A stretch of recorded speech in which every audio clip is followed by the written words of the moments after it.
అంటే చిన్నవాడిని పెద్దవాడు కొట్టేస్తూ ఉంటాడు, వాడు తింటూ ఉంటాడు, వాడిని ఇంకోడు కొట్టేస్తూ ఉంటాడు. ఇలా ఎక్కడికక్కడికే దీనికి అంతు లేదు మహాప్రభు. ఇలా వరుసని అలా వాడిని వాడు కొట్టుకు తినడమే తప్ప అంతకు మించి దీనిలో పరమార్థం ఏం లేదు. మత్స్యాయ వనరా నిత్యం భక్షయంతి పరస్పరం యాయ సంఛిన్న మర్యాదా యాస్తిగా భిన్న సంశయా తేపి ఘాతాన్ని కల్పంతే రాజదండ నిపీడితా. ఎవరికైనా దండన కలుగుతుందని రాజదండన ఎవరికైనా ఓ నెలల జైలు లేకపోతే ఏదో 10 రూపాయలు జరిమానో ఏదోనా వేశారు అంటే పెద్ద వేస్తాలేరా, పోతే ఇంకో కోర్టుకి పోతాం, ఏమిటి వీడు చేసేది అనుకుంటూ పైకి వెళ్ళడం కోసం ప్రయత్నిస్తాడు తప్ప తనకి అవమానం కలిగింది, ఈ తప్పు నేను చేశాను కదా, ఈ తప్పు వల్ల జరిగింది కదా అనేటువంటి భావన ఒక్కడికి కూడా రాదు. కేవలం దాన్ని మాత్రం కప్పిపెట్టుకుని తిరగడం కోసం మాత్రమే ప్రయత్నిస్తూ ఉంటారు మహాప్రభు. నారాజగే జనపదే యథా దృష్టి శరీరస్య నిత్యమేవ ప్రవర్తతే తథా నరేంద్రో రాష్ట్రస్య ప్రభువత్సత్య ధర్మయో. సత్యము ధర్మము అనేది ఎలా ఉంటాయో దాని గురించి మాత్రం ఆలోచన ఎవరికీ ఉండదు, ఎవరికీ అక్కర్లేదు. సత్యం అంటే ఎలా ఉంటుందో తెలియదు, యథార్థం అంటే ఎలా ఉంటుందో తెలియదు, నిజం అంటే ఎలా ఉంటుందో తెలియదు. నిజం అంటే చూడండి ఇప్పుడు కూడా చాలామందికి తెలియదు మహాప్రభు, ఇది ఎలా ఉంటుందో తెలియదు మనకు. ఎందుకంటే ఎప్పుడూ అబద్ధమే కనుక అబద్ధమే అలవాటైపోయింది మహాప్రభు. అబద్ధాలు చెప్పడం, అబద్ధంగా జీవించడమే అలవాటైంది తప్ప అసలు యథార్థం అనేది జీవితంలో కనబడడం లేదు. ఎక్కడికి వెళ్ళావురా, ఇక్కడికే అంటాడంతే.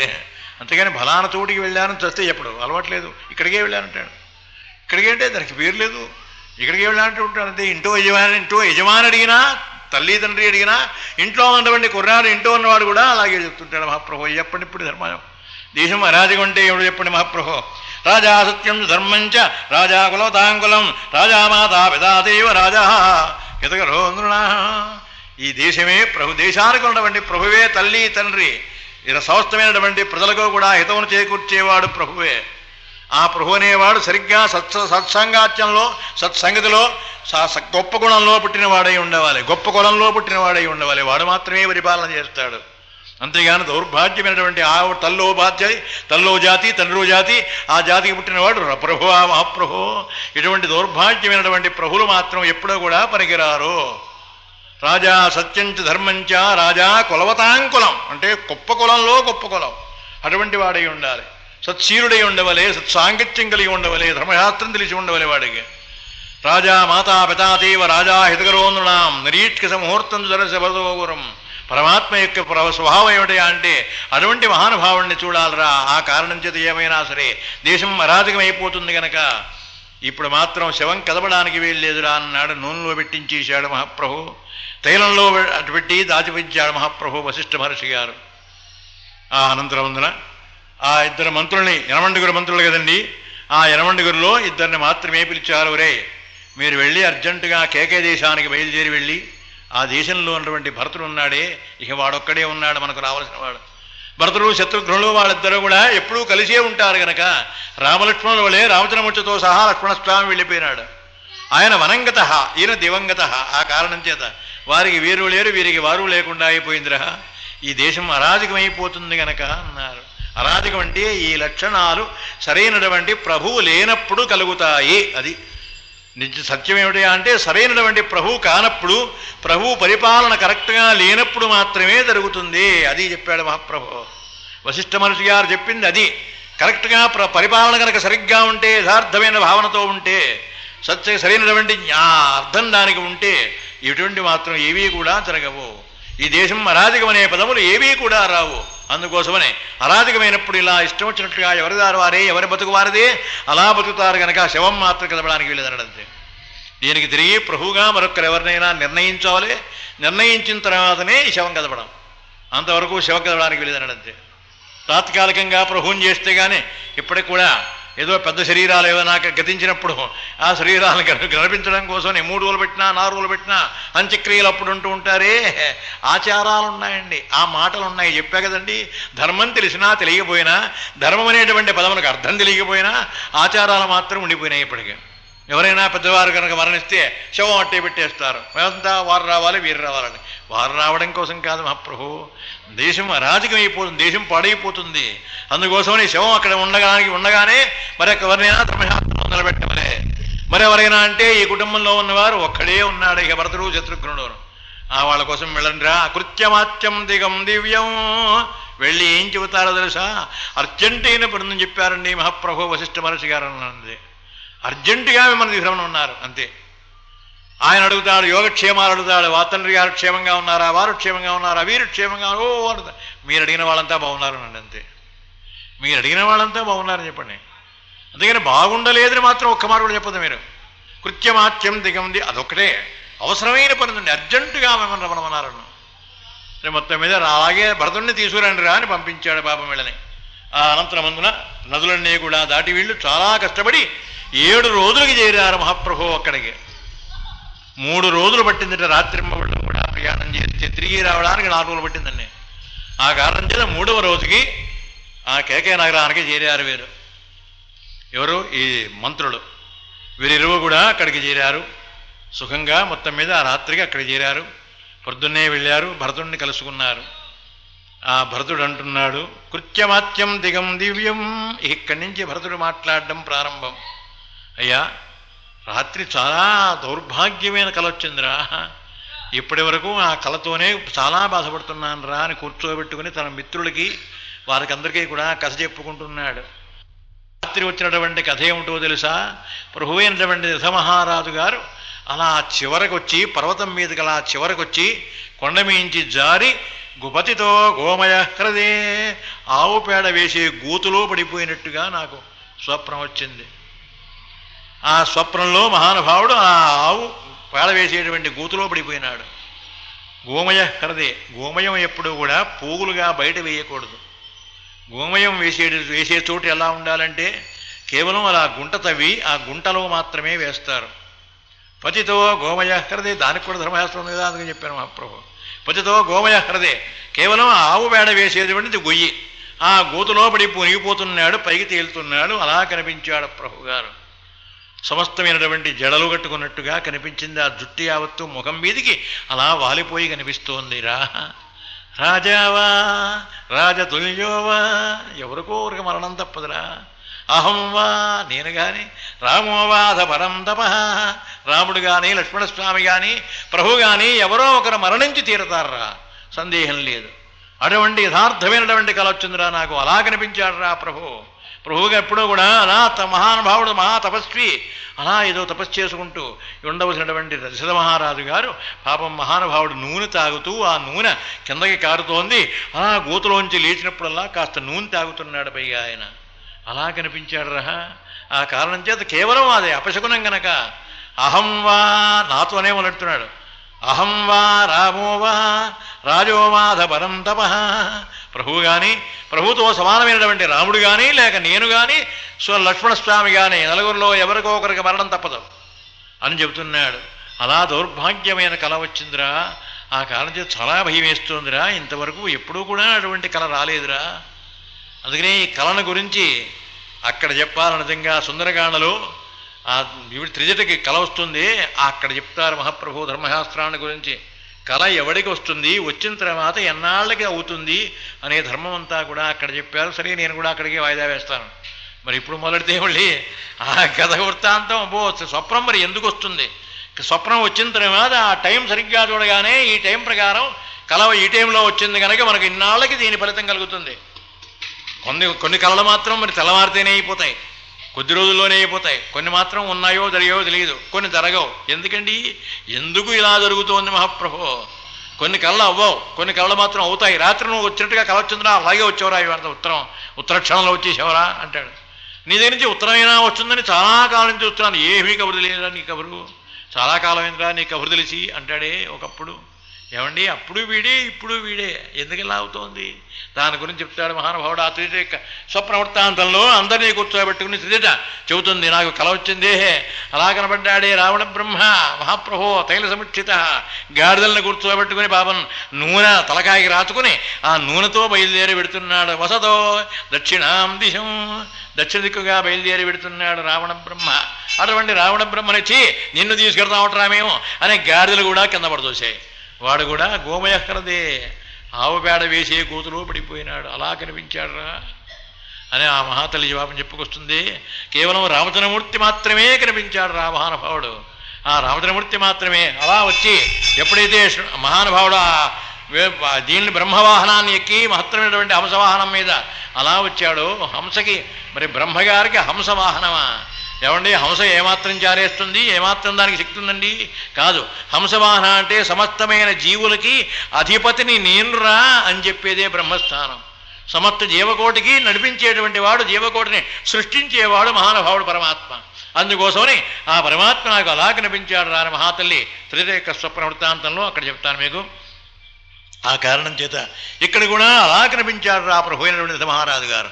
ఏదో జరుగుతుందిరా, ఏదో భయంగా ఉందిరా, తప్పనిసరిగా అటువంటి కలే రాకూడదు. అందులో ఈ సమయంలో ఈ తెల్లవారుజామున రాత్రినా అటువంటి కల వచ్చింది నాకు అంటున్నాడు పాపం మహాప్రభు అయిన. సరే, ఇంతలో వచ్చేశారు వీరిద్దరూ కూడా అయోధ్య నుంచి. అయ్యా మహానుభావుడు దశరథ మహారాజు గారి సంగతి చెప్పకుండా, అయ్యా వశిష్ఠ మహర్షి గారు మిమ్మల్ని అర్జెంటుగా రమణమన్నారు మహాప్రభు. కృత్యమాత్యం దిగం దివ్యం, అత్యవసరమైన పనుందన్నారు. అందుకని మమ్మల్ని తీసుకురమణమన్నారు మహాప్రభు. మాతో ఏమైనా సరే బయలుదేరండి అన్నారు. రే ఏమిట్రా? కౌసల్య రాజమాతాజ ధర్మజ్ఞ ధర్మశాలిని, మహాతల్లి ఉన్నది ధర్మజ్ఞురాలు ధర్మశాలిని. కౌసల్య రాజమాత ఉంది, మహాతల్లి క్షేమంగా ఉందా? అయ్యా అంతా క్షేమంగానే ఉన్నారండి. ఆ మహాతల్లి ఉన్నది తిక్షిణ త్యాగశీలాచ, ఆ మహాతల్లి ఎప్పుడూ సేవ చేస్తూ ఉంటుంది, త్యాగమూర్తి. అటువంటి మహాకీర్తి సంపాదించినటువంటి ఆ సుమిత్ర ఉంది, ఆవిడ క్షేమంగా ఉందా? క్రోధన కలహప్రియ చండీ, ఈవిడుంది మాట్లాడితే తగు అట్టుకుంటుంది, వాళ్ళతో ప్రతివాడితేనో తగు మాట్లాడితే తగు పడుతుంది. అటువంటి మా అమ్మ కూడా బాగానే ఉందా అన్నాడు. అయ్యా మీరు యోగక్షేమాన్ని ఎవరిని కోరుతున్నారు? అందరూ బాగానే ఉన్నారు. కృత్యమాత్యంతికం దివ్యం, వెలులు పెట్టరగా అదే మాట.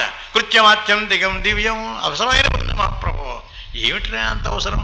చెప్పకూడని అవసరం ఏమిట్రా? ఏమోనండి అవలేదండి, ఆయన చెప్పమన్న మాట అంతే అన్నాడు. అంతే వీడు వశిష్ఠ మహర్షి గారు చెప్పమన్నది అంతే, ఆ మాట చెబుతున్నాం మేము. ఇక ఆ తర్వాత అయా మీరు అడుగుతున్నారే వారు బాగున్నారా వీరు బాగున్నారా అని, మీరు ఎంతమందిని బాగున్నారా అని కోరుకుంటున్నారు, అందరూ బాగున్నారా అన్నదే.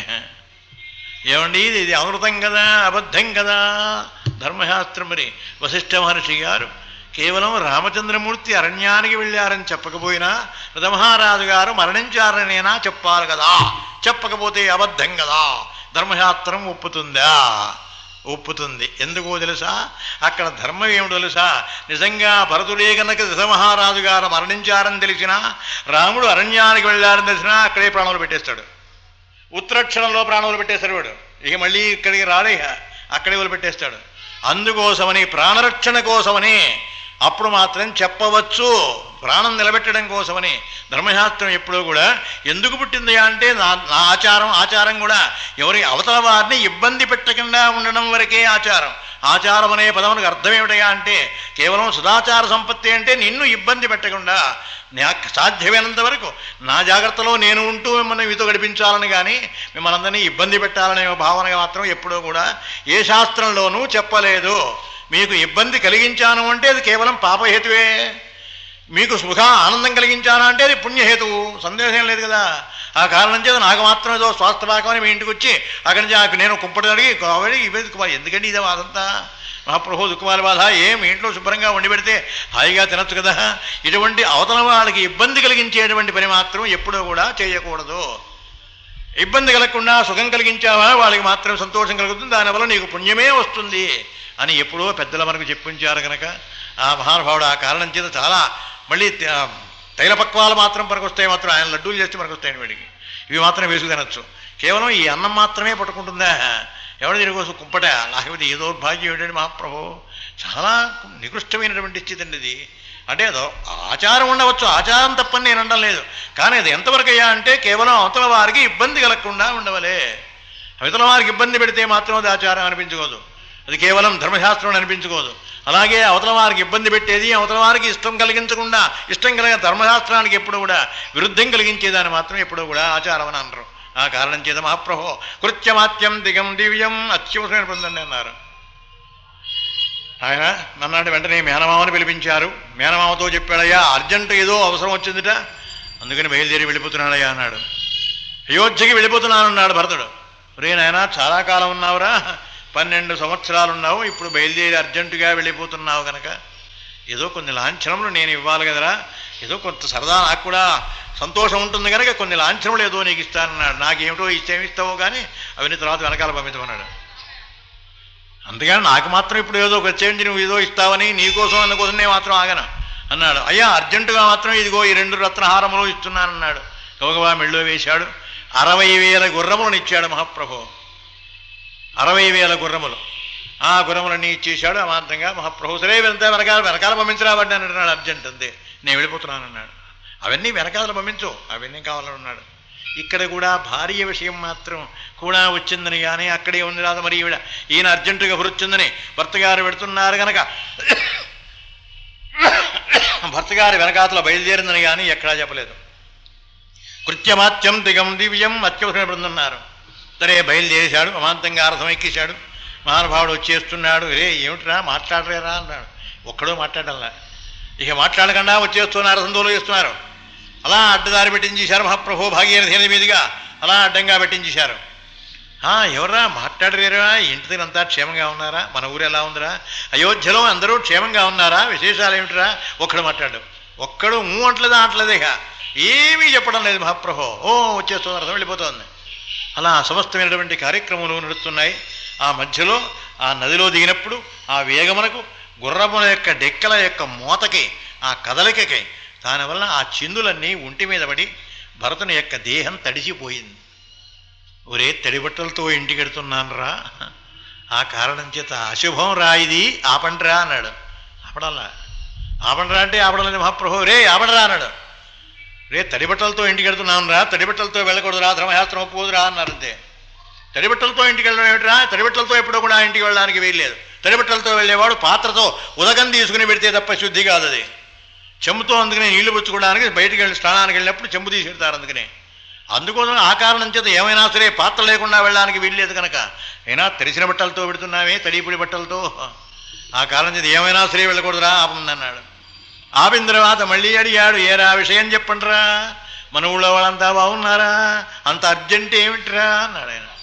ఏమన్నా నాన్నగారు ఏమైనా యజ్ఞం ప్రారంభించారా, లేకపోతే రామచంద్రమూర్తికి పట్టాభిషేకం ఏమైనా సంకల్పం చేశారా? అంత అర్జెంట్ ఉందిరా, కేవలం అవే కనిపిస్తున్నాయి. ఏదైనా యజ్ఞమైనా మొదలెట్టవలే, లేదా రామచంద్రమూర్తికి పట్టాభిషేకం అన్నా చేయవలే, అంతే తప్ప అర్జెంటు పనులు ఏ కొత్తవేం కనపడడం లేదురా.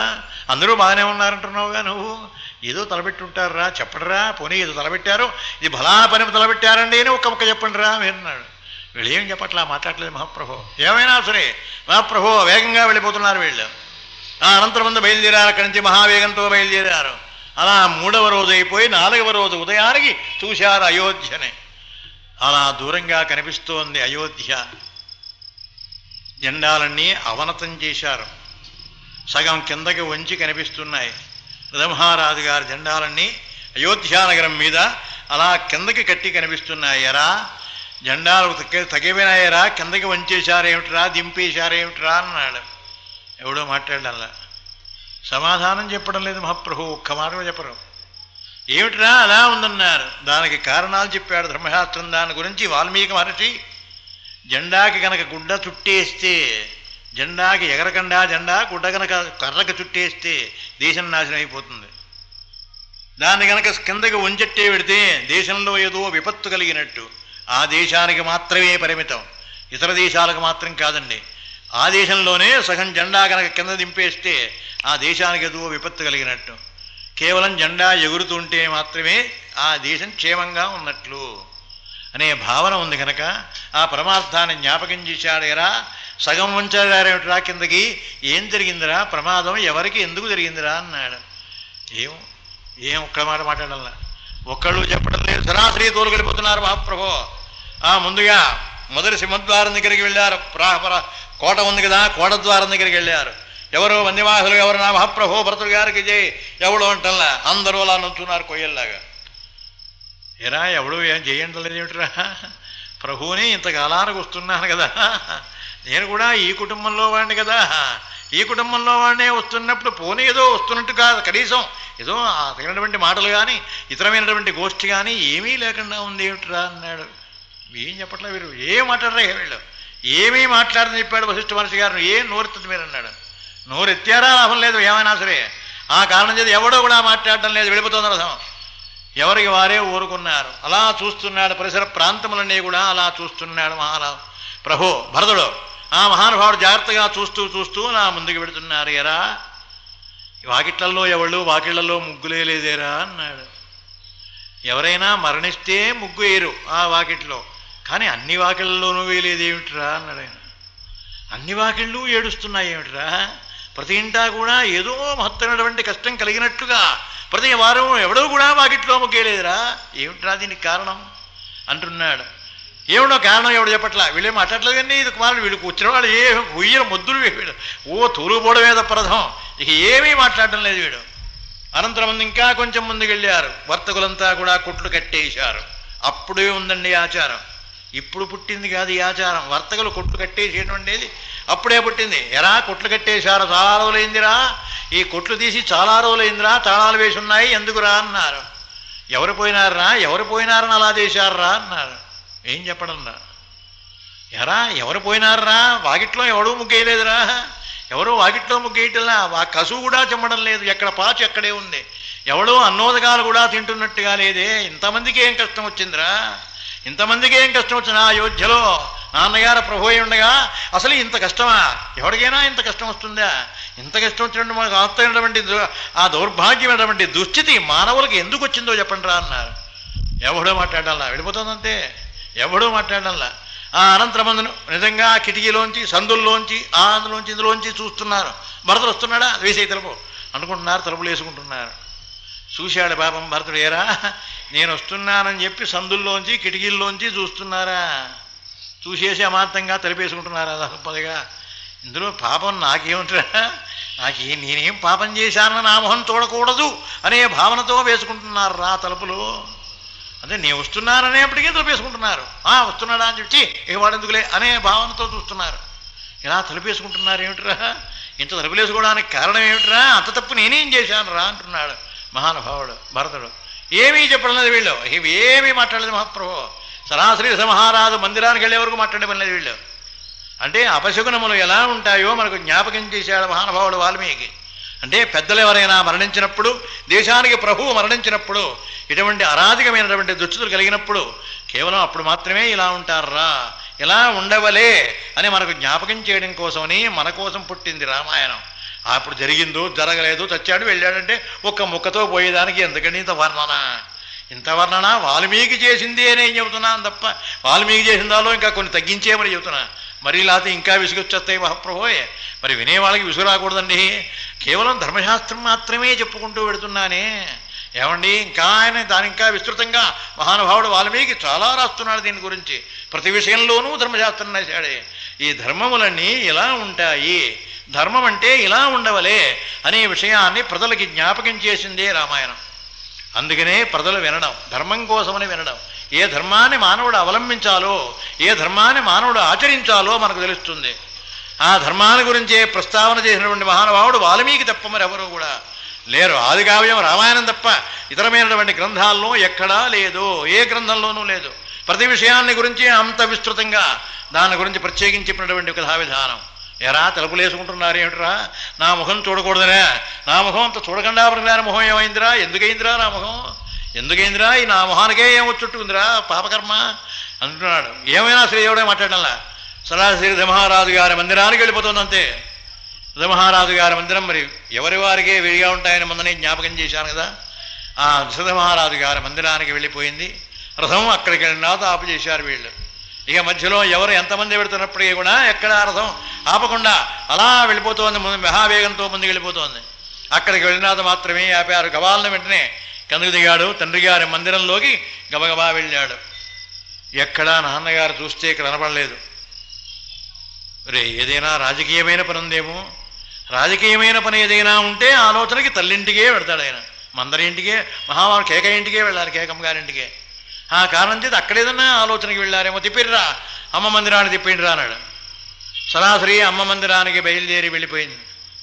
అక్కడ దిగి లోపల నాన్నగారు ఉన్నారేమో అని వాళ్ళ అమ్మగారి మందిరంలోకి పెడుతున్నాడు భరతుడు. అప్పుడు ఆ స్థితిలో మహాతల్లి ఎలా కూర్చున్నారు, బంగారు సింహాసనం మీద చక్కగా అలంకరించుకుని ఆ మహాతల్లి కూర్చున్నది కైకమ్మ. పాత్ర మరి ఎలా ఉందో సృష్టించి మహానుభావుడు కళ్ళకు కట్టినట్టు చెప్పించాడు పరమాత్మ. అక్కడే ఉన్నటువంటి బంగారు సింహాసనాన్ని అలా లాగి కూర్చోరా నాయన అందుట కుమారుణ్ణి. సరే మహానుభావుడు భరతుడు అక్కడ కూర్చున్నాడు. అమ్మా నాన్నగారు రాలేదమ్మా, ఇక్కడ కూడా నాన్నగారు లేరా అన్నాడు. నాన్నగారిని చూడాలని వాడికి ముందు ఆదుర్ద. ఇక్కడ కూడా లేర్రా అంది ఆ మహాతల్లి. ఇక్కడ కూడా లేర్రా అంది. ఎక్కడికి వెళ్ళారమ్మా? నాన్నగారు అర్జెంటు మరి ఈ స్థితిలో ఏమిటో నన్ను కబురు చేశారు. ఎందుకు చేశారు? నాన్నగారే లేరే, ఆ కారణం చేత మరి ఎందుకు చేసినట్లమ్మా కబురు అన్నారు. బే ఏం లేదురా నాయనా, ఒరే మన వాళ్ళంతా క్షేమంగా ఉన్నారా అంది ఆవిడ. ఈ మాట ఆపు చేసిన అందరితో. మన వాళ్ళంతా క్షేమంగా ఉన్నారా? మేము మావయ్యలు మేము వీళ్ళంతా కూడా బాగున్నారా? అక్కడ పిల్లలు బాగున్నారా? వాళ్ళు బాగున్నారా? వీళ్ళు బాగున్నారా? అమ్మా నేను బయలుదేరేటప్పటికి అందరూ బాగున్నారు. బయలుదేరి 7 రోజులు అయింది కనుక ఇప్పుడు ఎట్టా ఉన్నారో నాకేం తెలుసున్నాడు వాడు. చూసారండి, అంత క్షేమంగా ఉన్నారా అని ఆవిడ అడిగితే నేను బయలుదేరేటప్పుడు క్షేమంగానే ఉన్నారు, బయలుదేరి 7 రోజులు అయింది కదా ఇప్పుడు ఎలా ఉన్నారు అని అడిగాడు. వెక్కిరించినట్టుగా మాట్లాడుతున్నానండి. వెంటనే అన్నారు, చాలా బాగుందిరా, క్షేమంగా ఉన్నారు కదా ఆయన, పోన్లే ఆనందం అన్నారు. ఆ తల్లి అంతటితో ఊరుకోకుండా సరే ఇలా జరిగిందిరా అని చెప్పి మెల్లిగా ప్రారంభం చేశారు. అమ్మా నాన్నగారు ఎక్కడ ఉన్నారు? అన్నయ్య ఎక్కడున్నాడమ్మా? ఆ అన్నయ్యకి ఒక్కవరే వందనం చేసి, చాలా కాలమైంది అన్నయ్యని చూసి, నేను ఇక్కడి నుంచి వెళ్ళిన తర్వాత మళ్ళీ నేను రాలేదు కదా, ఈవాడే వస్తున్నాను, నేను సంవత్సరాలకు వచ్చాను కనుక ఒక్కసారి తండ్రి గారికి అనంతరమంది పితృసముడు జ్యేష్ఠుడు కనుక తండ్రితో సమానుడు కనుక మా పెద్దన్నయ్య, ఆ పెద్దన్న గారు రామచంద్రమూర్తికి ఒక్క పర్యాయం వందనం చేసుకుంటానమ్మా, ఎక్కడా కనబట్లేదేమమ్మా అన్నారు. యాగతి సర్వభూతానాం తాంగతిం దశరథోగత. అప్పుడు పెట్టేటింది యాగతి సర్వభూతానాం తాంగతిం దశరథోగత. సమస్త జీవకోటి ఆఖరికి ఎక్కడికి వెళ్ళిపోతుందో అక్కడికి వెళ్ళిపోయినాడు దశరథ మహారాజు. తాతేతి నాన్నానే ఒక్కసారి అలా నేల మీద ఉరిగిపోయినాడు మహాప్రభు భరతుడు. వాడి యొక్క ఆ బుద్ధి, వాడుకున్నటువంటి భక్తి సామాన్యమైంది కాదన్నది.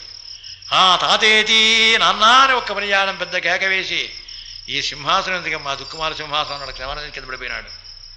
కింద పడిపోయి అలా విలపిస్తున్నాడు. ఆ విలపిస్తున్నటువంటి కుమారుడికి సేద తీరుస్తోంది పాపం కైకమ్మ. ఆ సేద తీరుస్తూ నాయనా ఎందుకురా, లక్ష్మీదేవి నిన్ను వరిస్తోందిరా, లక్ష్మీదేవి వరించే నువ్వు ఇలా ఉంటావా అంది ఓ మాట. ఏమ్మా లక్ష్మీదేవి నాకా నామం, నాకు లక్ష్మి వరించడమా అని అనుకారం దౌర్భాగ్యం. కేవలం ఏదో అర్భకుడికి అనర్ధుడికి వ్యర్థమైనటువంటి జీవితం గడిపిస్తున్న నాకు నువ్వు చెప్పవలసిన మాట అమ్మా అన్నాడు. అని మళ్ళీ దానికి ఓ పరమార్థం చెప్పుకున్నట్ట తానే. ఏమని? అపశకునములు కనిపిస్తున్నాయి కనుక అపశకునములు పోవడం కోసమని సుశకునంగా ఏదో మంచి మాట మాట్లాడిందేమో అనుకున్నట్ట. ఆ మాట పోవడం కోసమని, దాని యొక్క దోషం ఏదో పరిహరింపబడడం కోసమని అన్నాడేమో అని అనుకుని మనస్సులో సరిపెట్టుకున్నాడు మహానుభావుడు భరతుడు. అనంతరం కూడా అవ్వాలి, భరతుడు కూడా అవ్వాలి, దహన సంస్కారం అయిపోవాలి వాడికి. మహారాజు శవం అట్ట పెట్టి కూర్చుంటామా 3 రోజులు? ఏమండి అక్కడంటే అట్టు పెట్టారు కానీ మనం 3 రోజులు అట్టు పెడతామా? పనికిరాదు. ఆ కారణం చేత ఆ మహానుభావుడు అంటే అప్పుడే టైం అయిపోతుందన్నమాట మీరు లెక్క. ఆ కారణం చేత వెంటనే మహానుభావుడు ఆ మాట ఊరుకున్నాడు. అప్పుడు అన్నాడు, ఏమ్మా నాన్నగారికి ఆరోగతాంచ, నాన్నగారికి ఏమన్నా వ్యాధి వచ్చిందా అమ్మా? నాన్నగారికి సేవ చేసే యోగం కూడా నాకు లేకపోయింది. ఆ సేవ కేవలం రామచంద్రమూర్తికి ఒక్కడికే దక్కింది. ఆ రామచంద్రమూర్తికి దక్కింది కనుక అటువంటి పితృసేవ చేసినటువంటి మహానుభావుడికి ఒక్క పర్యాయం పాదాభివందనం చేసి నమస్కరిస్తే కానీ నా పాపం కూడా పోదమ్మా. ఈ దౌర్భాగ్యుణ్ణి పాపాత్ముణ్ణి ఆ ఊళ్ళోనే ఉండిపోయినాను తప్ప. అమ్మా పోనీ కనీసం నాన్నగారికి జబ్బు చేసినప్పుడు నాన్నగారికి అన్నగారు సేవ చేస్తున్నారు కదా, వదిన గారు ఉన్నారు కదా, లక్ష్మణస్వామి ఉన్నారు కదా, ఒక్కళ్ళకి కూడా నాకు కాస్త ముందుగా కబురు చేస్తే ఏమైపోయిందమ్మా?